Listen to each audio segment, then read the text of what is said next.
सभी को नमस्कार। मैं हेमंत सर फिर से आप सबका अपने इस अलंकार ट्यूटोरियल के डिजिटल प्लेटफॉर्म यानी पढ़ा यूट्यूब चैनल पे आप सबका स्वागत करता हूं। दोस्तों, हम लोग एंशिएंट हिस्ट्री यानी AIHC ancient Indian history art and culture वाले पार्ट को आरंभ किए हैं और वो सारा चीज़ हम लोग जो शुरू किए हैं वो आपका हम स्टोन एज से लेकर आपको क्या कर रहे हैं, पूरी चीज़ों को बता रहे हैं।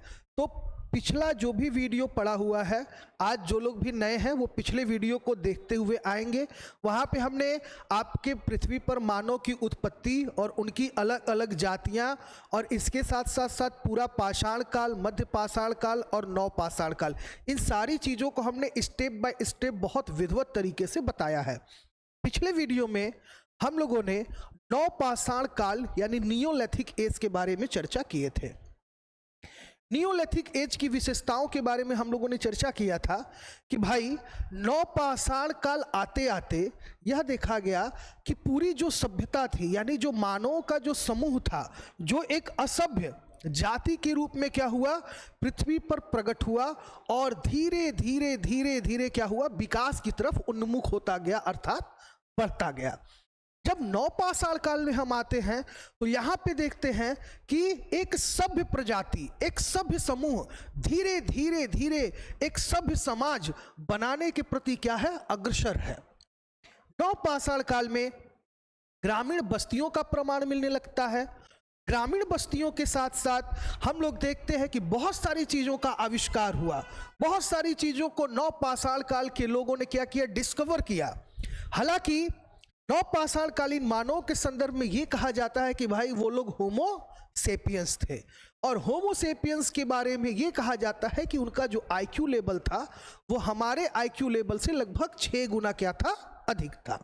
ठीक, नव पाषाण काल में हम देखते हैं कि भाई पहिए का निर्माण हो गया, अर्थात चाक का निर्माण हो गया।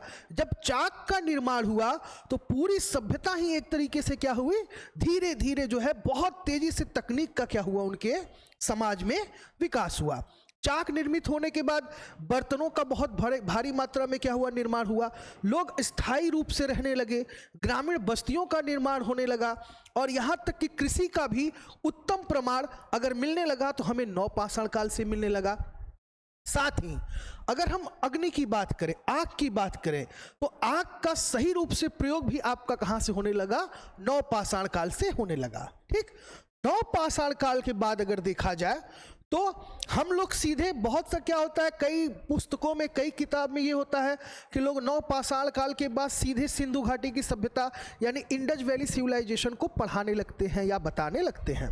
पर हम आपको इन दोनों के बीच का एक संक्रांति काल है जिसको हम लोग ताम्र पाषाण काल के नाम से जानते हैं।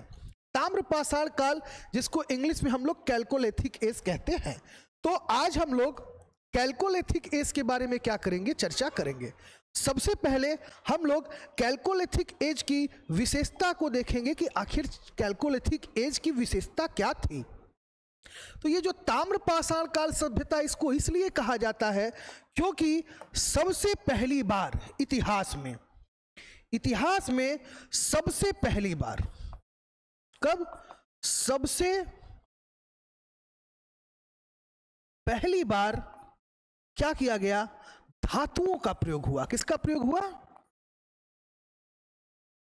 धातुओं का प्रयोग हुआ एक तरीके से। यानी कैल्कोलिथिक एज की अगर हम बात करें तो इस एज के अंतर्गत माना जाता है, इसका समय जो माना जाता है, कुछ लोग कहते हैं कि यह जो है 2000 ईसा पूर्व से लेकर लगभग आपका 1000 ईसा पूर्व तक, 1000 ईसा पूर्व तक लोगों ने बहुत तेजी से क्या हुआ, तांबे धातु का क्या किया, प्रयोग किया। तांबे के धातु से पहले लोग क्या कर रहे थे भाई, यहाँ पे हम लोग देख रहे थे कि पत्थर के उपकरणों का क्या किया जा रहा था, प्रयोग किया जा रहा था। तो सबसे पहले पॉइंट बाय पॉइंट हम इसके एक जनरल इंट्रोडक्शन के बारे में हम आपको बताते हैं। पहला पॉइंट है कि यह काल नव पाषाण काल के बाद आरंभ होता है। इसकी पहली विशेषता क्या है भाई? ये नवपाषाण काल के बाद आरंभ होता है। दूसरा, इसे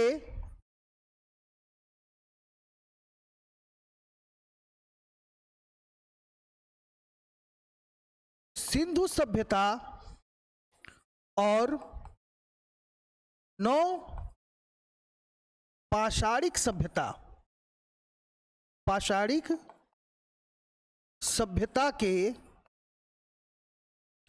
बीच का काल कहा जाता है। क्या कहा जाता है? बीच का काल। दो विशेषता इसका। पहला विशेषता हमने आपको बताया, अगर पहले की बात की जाए तो पहला क्या है भाई? यह जो है यह काल नवपाषाण काल के बाद आरंभ होता है। दूसरा, इसे सिंधु सभ्यता और नवपाषाण काल सभ्यता के बीच का काल क्या किया जाता है? माना जाता है। तीसरी विशेषता के बारे में अगर बात करें तो इसका जो तीसरा विशेषता है, यहां पे मैं लिख देता हूं, ये तीसरा विशेषता जो है वो ये है कि इस काल में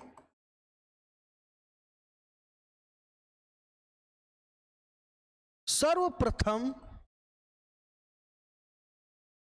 मानव के द्वारा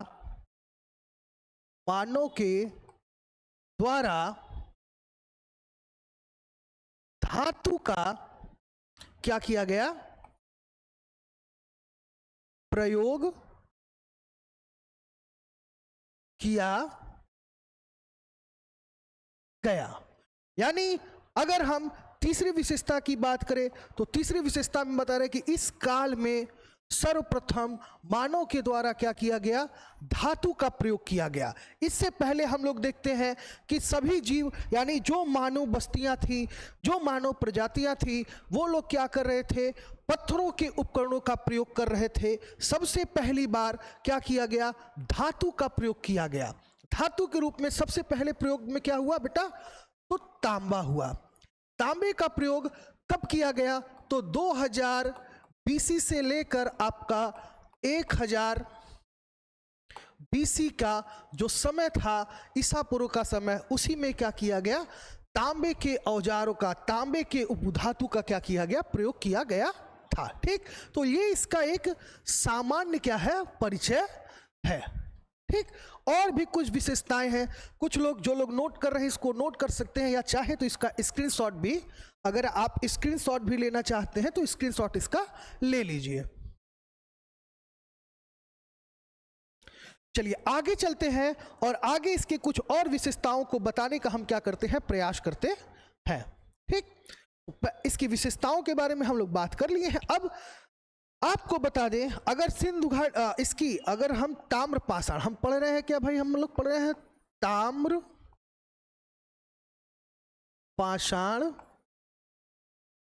काल। ठीक, तो ताम्र पाषाण काल की बात करें तो इस काल को दो पार्ट्स में विभाजित किया जाता है। कितने भागों में बांटा जाता है? दो भागों में बांटा जाता है। एक तो जो पहला वाला भाग है, यानी ए वाला जो भाग है, इसको कहा जाता है इसको कहा जाता है आपका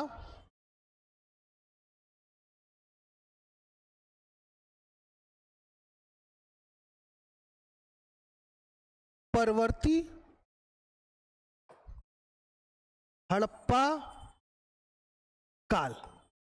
ठीक, और जो बी वाला पार्ट है, यहां पे बी वाला जो पार्ट है, इसको कहा जाता है ताम्र पाषाण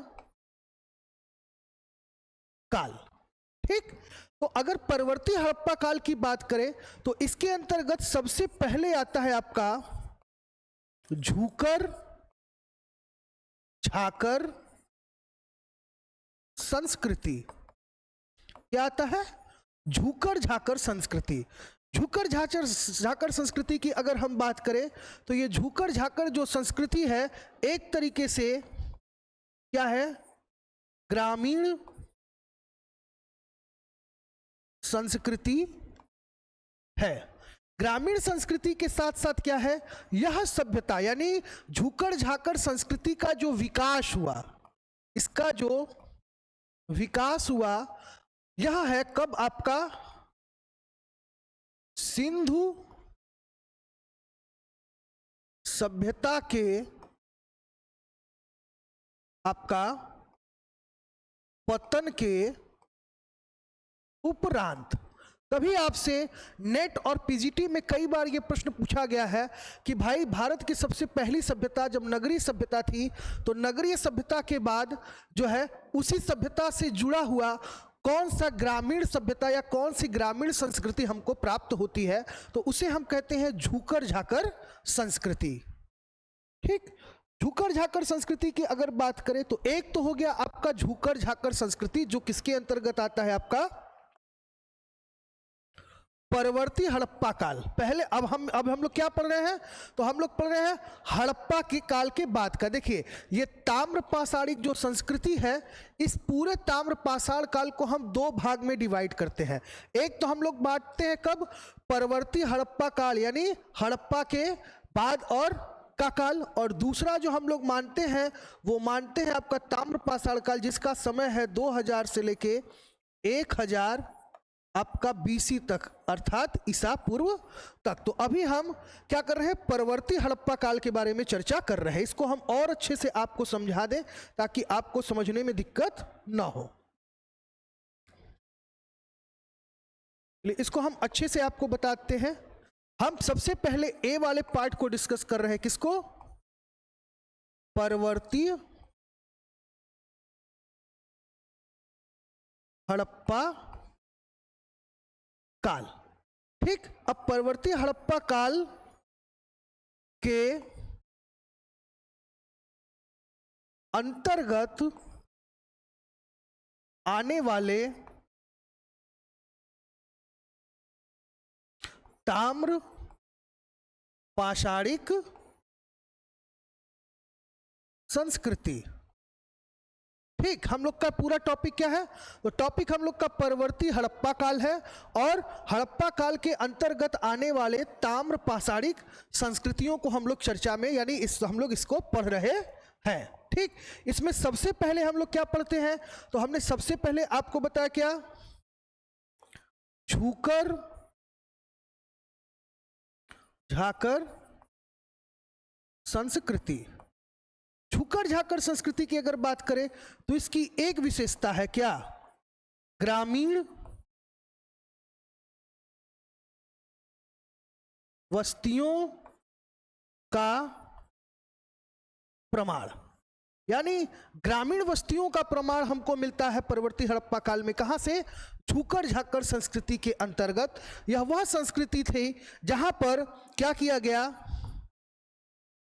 तांबा का प्रयोग किया गया।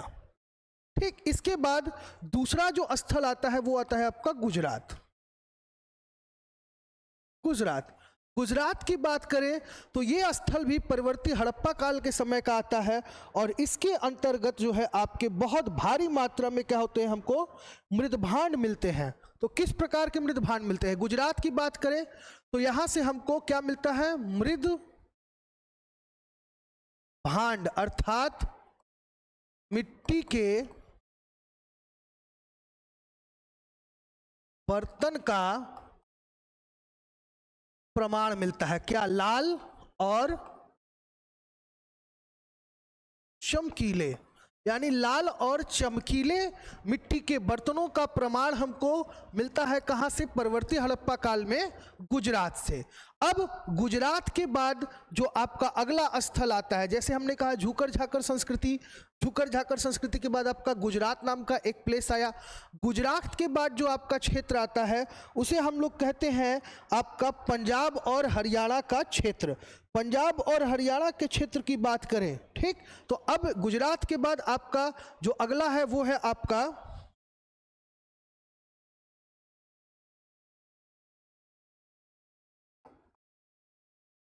पंजाब, आपका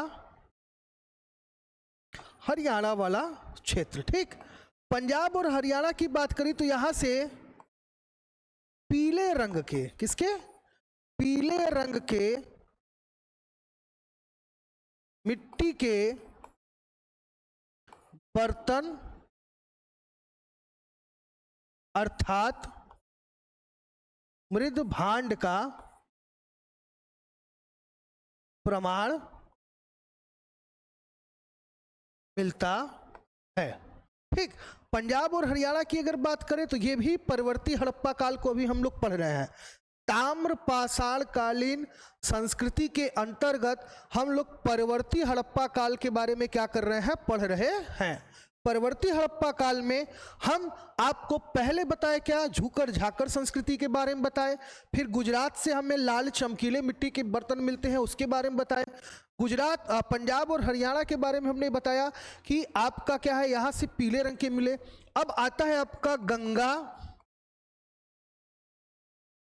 आपका यमुना का दोआब, गंगा यमुना का दोआब। गंगा और यमुना के दोआब क्षेत्र की अगर बात करें तो यहां से जो है हम लोगों को आपका गौरिक मृद भांड प्राप्त होता है। कैसा, गौरिक मृद भांड क्या होता है, प्राप्त होता है। अब एक एक चीज को पढ़ लेते हैं, प्रश्न कैसे बनता है। ठीक, हम जैसे एक ही जगह पूरा लिख दे रहे हैं। पहले हमने लिख दिया आपका क्या, झूकर झाकर संस्कृति। ठीक, दूसरा हमने लिख दिया क्या, इसी के अंतर्गत आता है आपका क्या, गुजरात, फिर आता है आपका पंजाब और हरियाणा, इसके बाद आता है आपका गंगा यमुना का दोआब। ठीक, ये सभी देखिए हम एक एक करके इंडिकेट कर दे रहे हैं ताकि आपको समझने में दिक्कत ना हो। ये आपका पहला हो गया झूकर झाकर, दूसरा हो गया आपका गुजरात, तीसरा हो गया आपका पंजाब, चौथा हो गया आपका गंगा यमुना का दोआब। ये सभी के सभी आपके आते हैं कहां, परवर्ती हड़प्पा काल में। परवर्ती हड़प्पा काल में किसके अंतर्गत आते हैं, यहां पे हमने लिख दिया आपका ताम्र पाषाण काल। जो भी पीजीटी और नेट का प्रिपरेशन कर रहे हैं हिस्ट्री से, वो इस वीडियो को बहुत ही अच्छे से देखें। और बेटा इसका वीडियो आप इसका जो है नोट्स जरूर बनाते रहिए, क्योंकि जब तक आप नोट्स नहीं बनाएंगे तब तक आपके तैयारी में मजा नहीं आएगा। और बहुत जगह भटकने की आवश्यकता नहीं है।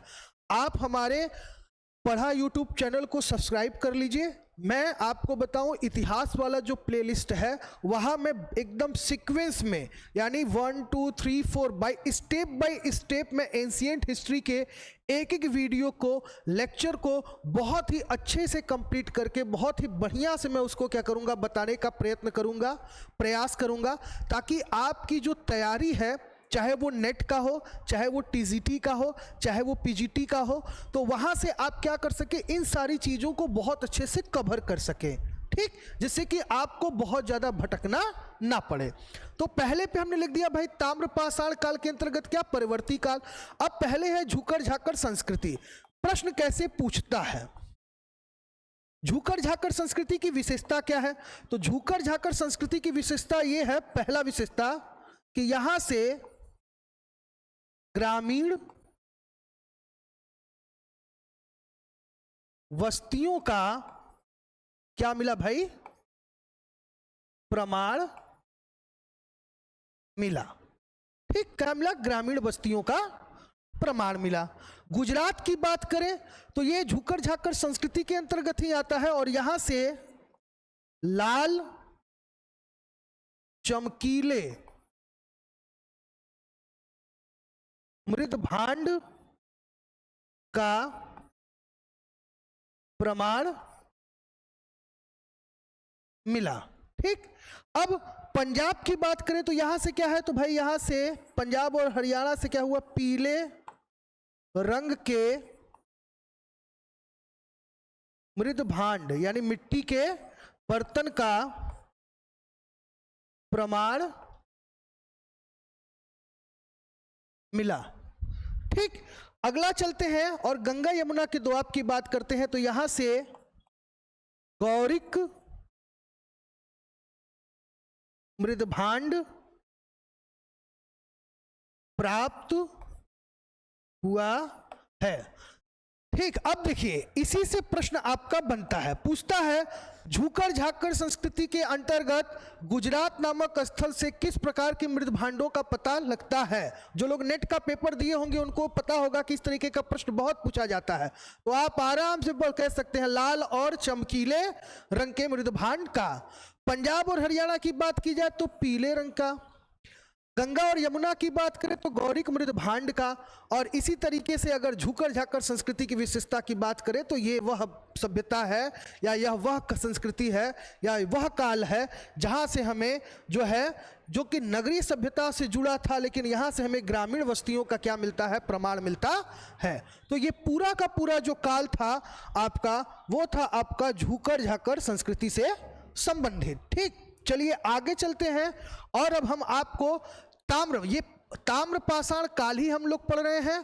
ताम्र पाषाण काल के अंतर्गत पहले हम लोग परवर्ती हड़प्पा काल के बारे में पढ़ रहे हैं और परवर्ती हड़प्पा काल के बारे में इन 4 स्थलों को हम लोगों ने पढ़ा और इन 4 स्थलों की क्या विशेषता थी ये हम लोगों का भली भांति क्या हो गया, डिस्कस हो गया। ठीक, चलिए आगे चलते हैं और आगे हम आपको ताम्र पाषाण कालीन संस्कृति के बारे में बताने का अच्छे से प्रयास करते हैं।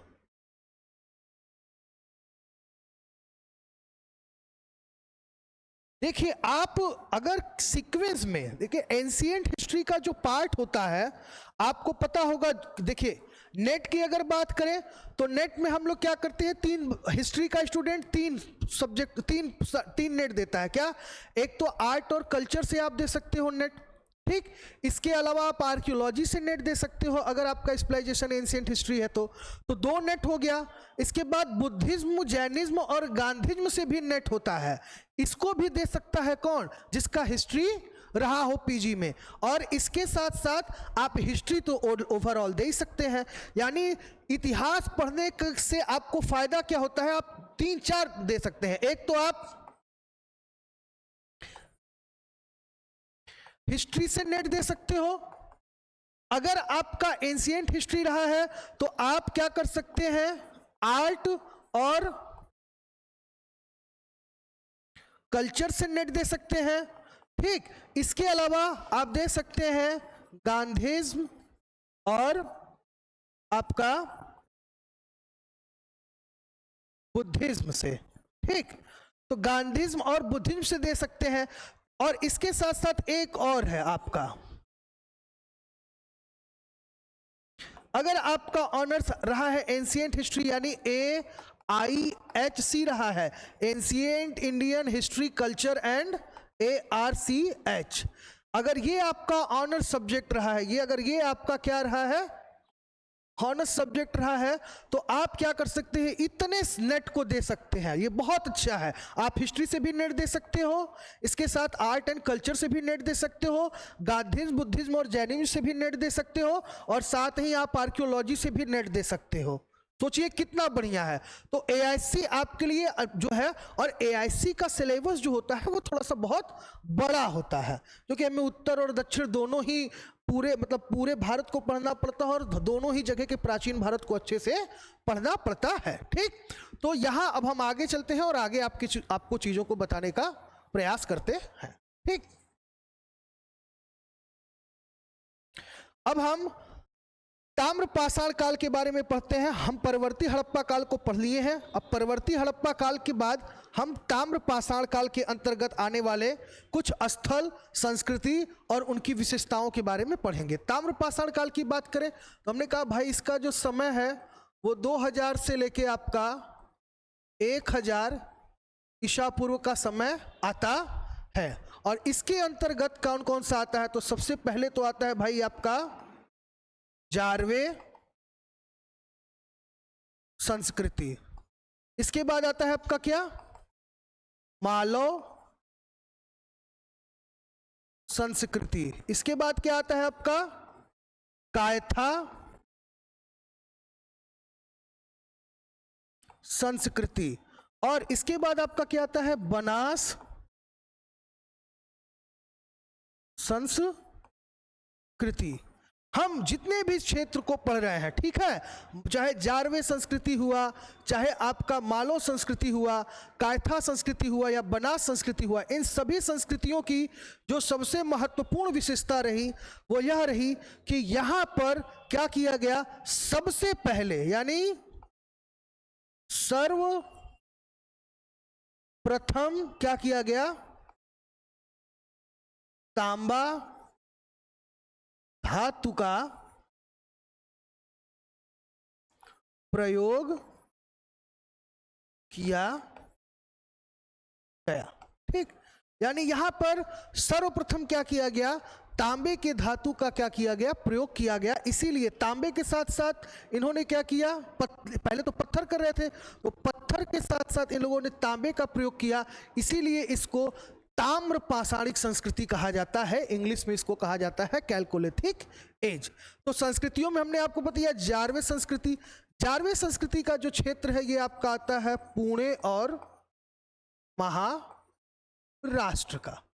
ठीक, अब यहां पे क्या है, जारवे संस्कृति से हमको आपका कृष्ण लोहित कई बार पूछता है, आपका कृष्ण लोहित मृदभांड, जो लोग नेट का परीक्षा देते होंगे उनको पता होगा कृष्ण लोहित मृदभांड क्या होता है, प्राप्त होता है। और इसी को हम लोग कहते हैं एनवीपी कल्चर। ठीक, इसी को क्या कहा जाता है, एनवीपी कल्चर। तो ये आपका कृष्ण लोहित वाला जो है ये किससे संबंधित है, आपका जारवे संस्कृति से संबंधित है। ठीक, और इसका आप स्क्रीनशॉट ले लीजिए या नोट कर लीजिए, फिर हम और भी चीजें आपको आगे बताते हैं कि और कौन कौन सी चीजें आती हैं या कौन कौन सा ऐसा है जो ताम्र पाषाण काल के अंतर्गत आता है। ठीक, अब ताम्र पाषाण काल के अंतर्गत जैसे कि हमने आपको बता दिया कि भाई जारवे संस्कृति आता है।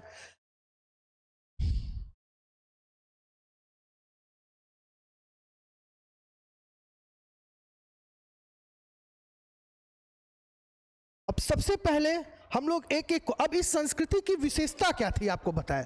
तो देखिए जारवे संस्कृति या मालव संस्कृति, कायथा संस्कृति, बनास संस्कृति की बात करें तो यह सभी संस्कृतियां जो थी वो क्या थी, मात्र सत्तात्मक थी। क्या थी, सभी की सभी मात्र सत्तात्मक थी। यानी यहां पे जो है आपका क्या किया जाता था, मृण्मय मूर्तियां, बहुत सारी स्त्रियों की मूर्तियां, नारी की मूर्तियां क्या हुई है, प्राप्त हुई है। ये पूरी सभ्यता जो है मात्र सत्तात्मक थी। मात्र सत्तात्मक की बात करें तो इसी संस्कृति से जुड़ता हुआ आपका इंडस वैली सिविलाइजेशन आता है, क्योंकि पूरा का पूरा जो सिंधु सभ्यता था वो भी क्या था, मात्र सत्तात्मक था। अब एक एक की हम लोग विशेषता को बात करते हैं और इसको हम 5-10 मिनट में बहुत ही जो है शॉर्ट फॉर्म में हम इसको क्लियर कर देंगे। ठीक, ताम्र पाषाण काल की बात करें तो हम इसको अलग अलग क्षेत्रों में डिवाइड करके बताने का प्रयास करते हैं। सबसे पहले अगर देखा जाए तो दक्षिण पूर्वी राजस्थान, हम इसको डिवाइड कर देते हैं। तो हम लोग सबसे पहले देखेंगे क्या, दक्षिण पूर्वी राजस्थान की अगर बात करें तो दक्षिण पूर्वी राजस्थान के अंतर्गत सबसे पहले आता है आपका क्या, बनास संस्कृति। कौन सा आता है, बनास संस्कृति आता है। बनास संस्कृति की अगर विशेषताओं की बात करें तो बनास संस्कृति का जो समय है आपका, पहले सबसे पहले आपका आहार संस्कृति से बताते हैं। दक्षिण पूर्वी राजस्थान, दक्षिण पूर्वी राजस्थान की बात करें तो सबसे पहले यहां पे जो प्रकाश में आया वो आया आपका आहार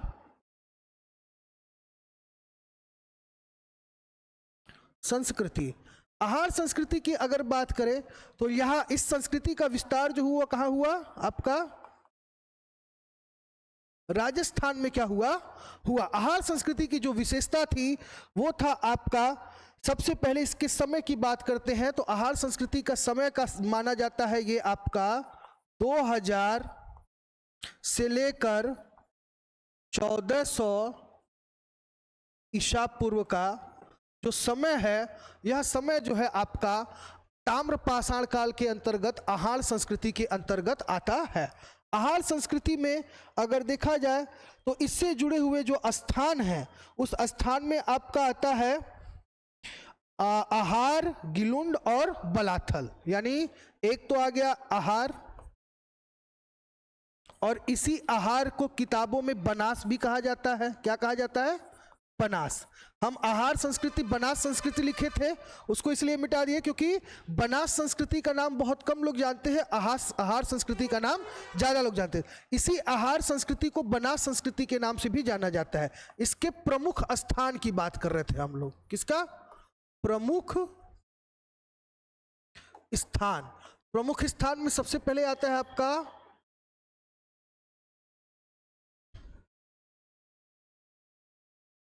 आहार, इसके बाद आता है आपका गिलुंड, और एक स्थल और है, उस स्थल का नाम है आपका बलाथल। क्या नाम है? बलाथल। तो ये तीन हैं आपके जो कहाँ के हैं? दक्षिण पूर्वी राजस्थान के हैं। ठीक, अब आगे चलते हैं और आगे आपको बताते हैं दक्षिण पूर्वी राजस्थान के बाद जो दूसरा क्षेत्र आता है ताम्रपाषाण काल का, वो आता है आपका मालवा संस्कृति। क्या आता है? यहां पे देखा जाए तो ये है आपका मालवा संस्कृति। मालवा संस्कृति की अगर बात करें तो इसका समय जो है वो आपका 1700 से लेकर लगभग 1400 ईसा पूर्व तक क्या किया जाता है? माना जाता है। ठीक, मालवा संस्कृति के अंतर्गत जो विशेषताएं हैं या जो स्थल आते हैं उसको हम लोग सबसे पहले क्या कर लेते हैं? डिस्कस कर लेते हैं। तो इसी के अंतर्गत आता है आपका मालवा को ही हम लोग कहते हैं क्या? कायथा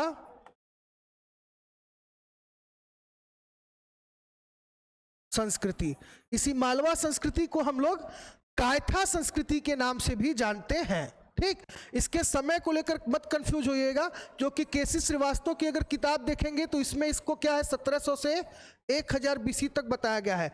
एंशिएंट हिस्ट्री में स्टोन एज और कैल्कोलिथिक एज में टाइम ड्यूरेशन को लेकर बहुत ज़्यादा डिस्टर्ब होने की आवश्यकता नहीं है, क्योंकि अलग अलग किताबों में अलग अलग टाइम बताया गया है। रीज़न क्या है?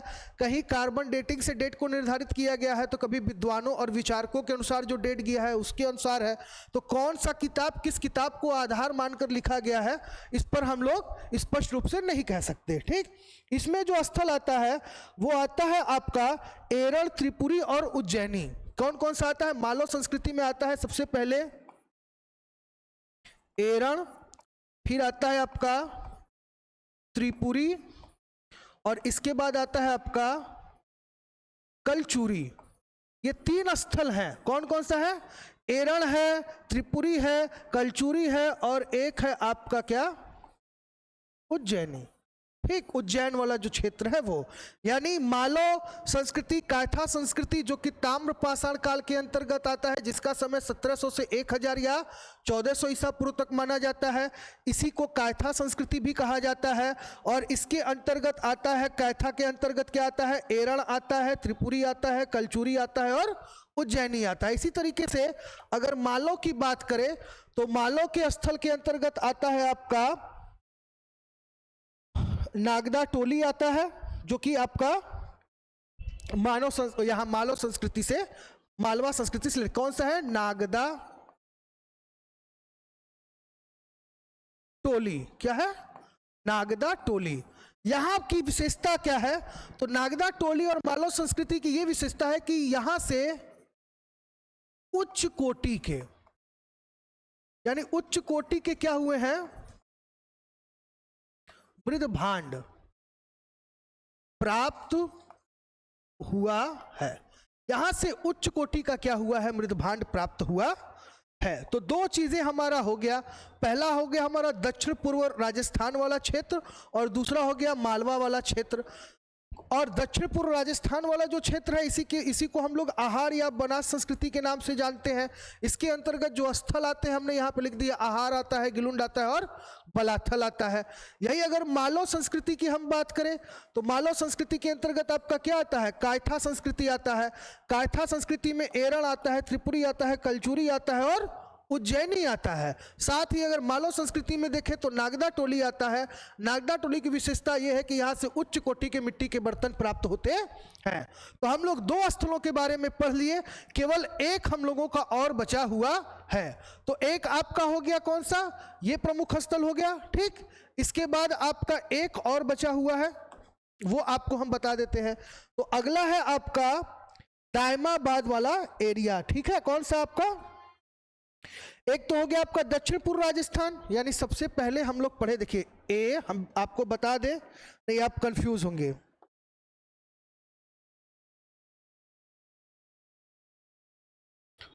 हम लोग पढ़ रहे हैं क्या, ताम्र पाषाणिक आपका संस्कृति, ठीक।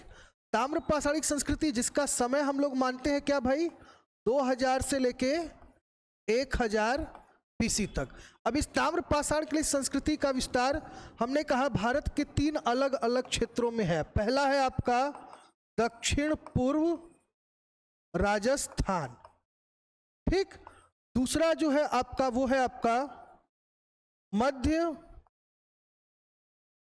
भारत, क्या है आपका, मध्य भारत का क्षेत्र। तीसरा जो है आपका वो आता है आपका पश्चिमी महाराष्ट्र, यानी मध्य भारत में कौन सा क्षेत्र आता है, तो ये आता है पश्चिमी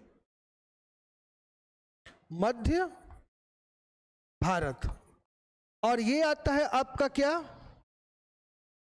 पश्चिमी महाराष्ट्र का क्षेत्र। तो 3 है, एक एक को हम समझते हैं। दक्षिण पूर्व राजस्थान की बात करें तो इसके अंतर्गत क्या आता है भाई, आहार,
थोड़ा सा बैटरी डिस्चार्ज हो गया था जिसकी वजह से थोड़ा टेक्निकल फॉल्ट था, ठीक। चलिए हम विश्राम भी कर लिए, थोड़ा पानी भी पी लिए 2 घूंट, और बैटरी डिस्चार्ज होने की वजह से थोड़ी सी टेक्निकल फॉल्ट आई थी। हम आपको बता रहे थे क्या, ताम्र पाषाणकालीन संस्कृति के बारे में बता रहे थे। ताम्र पाषाणकालीन संस्कृति आपका 2000 से 1000 BC तक इसका समय था। इसके साथ साथ हमने बताया कि जो ताम्र पाषाणकालीन संस्कृति था इसको 3 क्षेत्रों में इसका विस्तार हुआ। दक्षिण पूर्व राजस्थान, मध्य भारत में बात करें तो पश्चिमी मध्य प्रदेश वाला एरिया और पश्चिमी महाराष्ट्र वाला एरिया, ठीक। इसमें क्या हुआ, ताम्र पाषाणकालीन संस्कृति का विस्तार हुआ। दक्षिण पूर्व राजस्थान में आहार संस्कृति आता है जिसे हम बनास संस्कृति के नाम से भी जानते हैं। और यहाँ का जो स्थल है वो 3 स्थल है। कौन कौन सा है, आहार जो कि राजस्थान में है, फिर आपका गिलुंड है और तीसरा है आपका बलाथल। ये तीनों ही क्षेत्र आपका कहाँ है, तो राजस्थान में है, ठीक। ये आपका ताम्र पाषाणकालीन संस्कृति है। अब इसके बाद हम लोग आते हैं क्या, मध्य भारत की बात करें तो इसके अंतर्गत आता है आपका कौन सा, मालव संस्कृति। इसी मालव संस्कृति का जो समय है, हम लोग समय इसका रखते हैं 2000 से लेके लगभग 1000 या कहीं कहीं 1400 ईसा पूर्व तक इसका समय माना जाता है। इसके समय की बात करें तो इसका समय 2000 से आपका 1700 ईसा पूर्व तक, कहां तक, 1700 ईसा पूर्व तक रखा गया है। इसी तरीके से अगर इसका बात करें तो ये भी आपका 2000 से लगभग 1000 ईसा पूर्व तक क्या किया गया है, इसका समय माना गया है। मालव संस्कृति की बात करें तो इसे जो है आपका, इसी मालव संस्कृति को आपका क्या कहा गया है, इसे कायथा संस्कृति भी कहते हैं। क्या कहते हैं? कायथा संस्कृति। ठीक, कायथा संस्कृति की अगर बात करें तो कायथा संस्कृति के अंतर्गत जो स्थल आते हैं उसमें आता है आपका उज्जैनी आता है, और यानी उज्जैन वाला क्षेत्र आता है। उसके बाद आपका उज्जैनी के बाद आपका एरण आता है। क्या आता है? एरण आता है, और त्रिपुरी आता है। एरण हो गया और त्रिपुरी हो गया। ठीक, अब इसके अंदर अगर देखा जाए मालव के अंतर्गत तो इसके अंतर्गत आता है आपका नावदा टोली। क्या आता है? नावदा टोली। नावदा टोली की बात करें तो यहां की विशेषता क्या है, यहां उच्च कोटि के मृदभांड क्या हुए हैं, प्राप्त हुए हैं। ठीक, अब हम लोग सबसे अंतिम संस्कृति की बात करेंगे, पश्चिम महाराष्ट्र, जो कि बहुत इंपॉर्टेंट है और इसको जाना जाता है इतिहास में किस नाम से, जारवे संस्कृति के नाम से जाना जाता है। किस संस्कृति के नाम से? जारवे संस्कृति के नाम से जाना जाता है। जैसा कि आपको हमने स्थान बता दिया, कहा भाई पश्चिमी महाराष्ट्र का क्षेत्र और पुणे का जो क्षेत्र है वो आता है जारवे संस्कृति। इसी को हम लोग NBP कल्चर भी कहते हैं। ठीक, समय आपका 2000 से 1000 ईसा पूर्व तक बता दिया। अब इसके अंतर्गत जो स्थान आते हैं सबसे पहले वो बता देते हैं। तो इसके अंतर्गत 2 स्थल हैं। कहा आपका, हम जारवे संस्कृति बताने जा रहे हैं। ठीक, हम बात करेंगे किसका, जारवे संस्कृति का। ये अंतिम है। ठीक, जारवे संस्कृति का स्थान है कहां पे, एक है दायमाबाद, ठीक, और एक है आपका क्या, पुणे। ये 2 स्थल हैं जो जारवे संस्कृति के अंतर्गत आते हैं। और कहां का क्षेत्र है, तो पश्चिमी महाराष्ट्र का क्षेत्र। जारवे संस्कृति जो है वो क्या है, ताम्र पाषाणिक संस्कृति का क्या है, अंग है। क्या है? ताम्र पाषाणिक संस्कृति का अंग है। इसके बाद इसके समय की बात करें तो भाई 2000 से लेके 1000 ईसा पूर्व तक का जो समय है, यह समय आपका जारवे संस्कृति के अंतर्गत आता है। महत्वपूर्ण स्थानों की बात करें तो सबसे पहले दायमाबाद की बात करते हैं कि दायमाबाद में कौन कौन से स्थल आते हैं। तो एक आता है आपका इमामगांव, चंदोली, सोनगांव और नासिक। कहाँ है ये आपका? दायमाबाद के अंतर्गत, नहीं सॉरी, पुणे के अंतर्गत। पुणे दायमाबाद में आपका केवल आता है, यह केवल दायमाबाद जो है ये आपको पता ही है, ये जो है सिंधु सभ्यता का सबसे दक्षिणी स्थल है। और यहां पर तांबे के साथ क्या किया गया, कांसा का प्रयोग हुआ। तांबे के साथ क्या किया गया, कांसा का प्रयोग हुआ। यही अगर पुणे की बात करें तो यहां से है आपका इमामगांव हो गया, नासिक हो गया।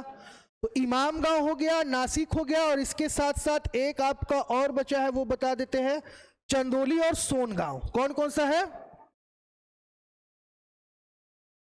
चंदोली है और एक है आपका सोनगांव। ये 4 स्थल जो हैं वो आपका पुणे का है। देखिए जारवे संस्कृति, जिसे हम लोग क्या कहते हैं, NVP कल्चर। और इसकी विशेषता क्या है, तो भाई यहां से कृष्ण लोहित मृदभांड प्राप्त होते हैं। यानी यहां से क्या हुआ है, कृष्ण लोहित जो है क्या किया गया है, मृदभांड प्राप्त हुआ है। जारवे संस्कृति जो कि किसके अंतर्गत आता है, ताम्र पाषाणकालीन संस्कृति के अंतर्गत आता है। इसमें दो स्थल है, दायमाबाद और पुणे। दायमाबाद जो कि सिंधु सभ्यता का सबसे दक्षिणी आपका स्थल है, यहाँ कांसे का भी प्रयोग हुआ तांबे के साथ।